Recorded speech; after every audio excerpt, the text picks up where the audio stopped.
चलिए ध्यान देखिए, अभी हम लोगों ने कंप्लीट किया प्रेजेंट कंटीन्यूअस टेंस। अब हम लोग सीखेंगे प्रेजेंट परफेक्ट टेंस को। क्या सीखेंगे? प्रेजेंट परफेक्ट टेंस को। अब इसमें देखिए आप लोग को एक काम आसान हो जाएगी कि वर्ब का जो थर्ड फॉर्म हम लोग सोचते थे लिखने के लिए, इसमें ऑलरेडी पहले से ही लिखा रहेगा। क्या रहेगा? पहले से लिखा रहेगा।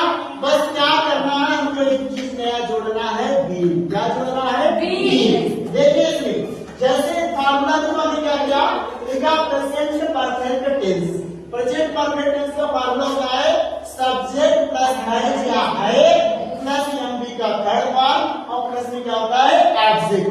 जब इसको एक्टिव से पैसिव में बना रहे हैं तो क्या होता है? सबसे पहले ऑब्जेक्ट लिखिए, फिर करके हैज या है प्लस बी और प्लस एमबी का थर्ड फॉर्म और प्लस क्या करिए बाई प्लस ये सब्जेक्ट। जैसे इसका एग्जांपल लेते हैं, एक एग्जांपल क्या है हमारे पास, देखिए he has gone to Agra, मतलब वह आगरा कहां पे वांट टू गया, he has gone to Agra. इसकी हिंदी क्या होगी? इसकी हिंदी होगी कि वह मतलब आगरा जा चुका है। लग गया? अब इसको देखिए यहां से इसका पैसे में क्या किया, पहले सबसे पहले क्या ऑब्जेक्ट। ऑब्जेक्ट कौन है? ऑब्जेक्ट है आगरा, इसलिए हमने लिखा आगरा। अब आगरा एक प्लेस का नाम है, एक स्थान का नाम है, एक स्थान है, इसलिए आगरा के साथ हमने क्या लिखा? हैज। और इसके साथ प्रति क्या बताया आप लोगों को? बीन जोड़ दीजिए, तो बीन जोड़ दीजिए। अब देखो यमबी का थर्ड फॉर्म इसमें क्या था? यमबी का थर्ड फॉर्म गॉन का, उसको हमने जियोग्राफी मैथमेटिक्स से उतार दिया। फिर क्या है? बाई लिख दिया। अच्छा किसके द्वारा आगरा जाया जा रहा है? ही के द्वारा। ही का प्रोनाउंसिएशन क्या होता है? हिम, इसलिए यहाँ पे हिम लिखा है। बस समझ नहीं? आगे ध्यान दीजिए, एक एग्जांपल और इसका लिया, सी हैज रिटन हिस्ट्री। कहने का मतलब वह इतिहास लिख चुकी है। अब इसका जो क्वेश्चन है हिस्ट्री हैज बीन, हैज के मतलब क्योंकि आपको पता है कि वह हिस्ट्री जो है सिंगल सब्जेक्ट होती है। History has been written by her. C का प्रोनाउंसिएशन हुआ भैया हर। आगे देखिए हम लोग नया शब्द से, चलो ये टेस्ट वाला खत्म हुआ।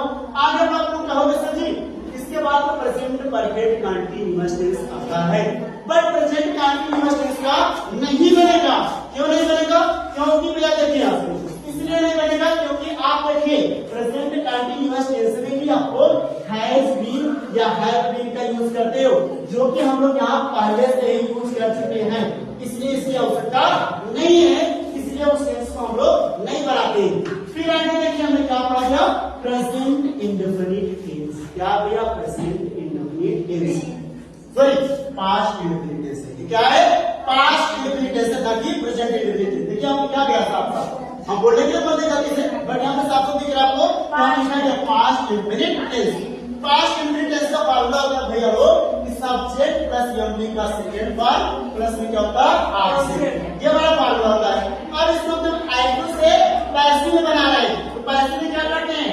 ऑब्जेक्ट प्लस क्या वाज या तो वेयर प्लस में फिर एमबी का third form plus by plus में सब्जेक्ट। अब ध्यान समझिए, देखिए यहाँ से लिखा गया example Sita went to temple, Sita मंदिर गई। अब इसमें क्या आपका ऑब्जेक्ट ढूंढिए कौन है? ऑब्जेक्ट पता लगा भैया हमारे पास मंदिर है, टेम्पल है, इसलिए पता लगेगा टेम्पल।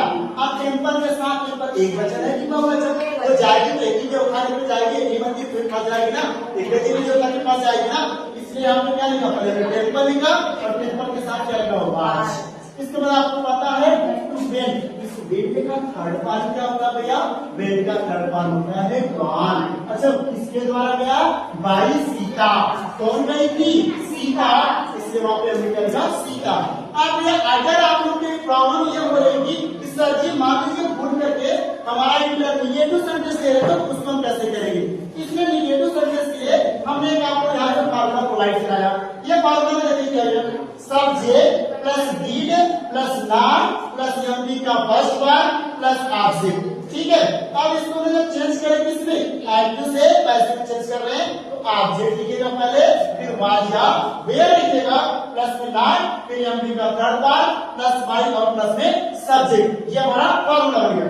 अब देखिए जैसे सेंटेंस में लिखा गया the teacher did not teach English. अब इसकी हिंदी क्या होगी? कहने का मतलब कि अध्यापक क्या नहीं पढ़ाए, अंग्रेजी नहीं पढ़ाए। आपको पता है कि पास्ट इंडेफिनिट टेंस का अगर उसके हम क्या करते हिंदी में अनुवाद करेंगे तो लास्ट में क्या आ गया? या, ही, ये, था, थी, ये सब आना चाहिए। इसकी हिंदी में क्या निकल के आ रही है? The teacher did not teach English. कहने का मतलब कि अध्यापक अंग्रेजी नहीं पढ़ाए। ये आया नहीं आया? अच्छा, अब इसको हम लोग क्या कर रहे हैं? इसको चेंज करेंगे किसमें? पैसिव वॉइस में। पैसिव वॉइस क्या करता है? सबसे पहले पकड़ के लाइए ऑब्जेक्ट को, तो ऑब्जेक्ट ही दिया। ऑब्जेक्ट के तुरंत बाद क्या करिए? हेल्पिंग वर्ब में वाज या वे किसी एक को चूज करना होता है। फिर क्या करिए? नहीं शब्द आया था, नॉट आया था, इसका हमने भी क्या कर दिया? नॉट को जोड़ दिया। फिर एमपी का third part plus by plus में सब्जेक्ट। अब यहाँ से सेंटेंस को देखो, फिर से बढ़िया से। The teacher did not teach English. Teacher क्या कर रहा है? अंग्रेजी नहीं पढ़ाए। तो क्या होगा? The English was not taught by teacher. ये सेंटेंस हमारा कंप्लीट हुआ। अब अगले पार्ट में हम देखेंगे, अगले पार्ट में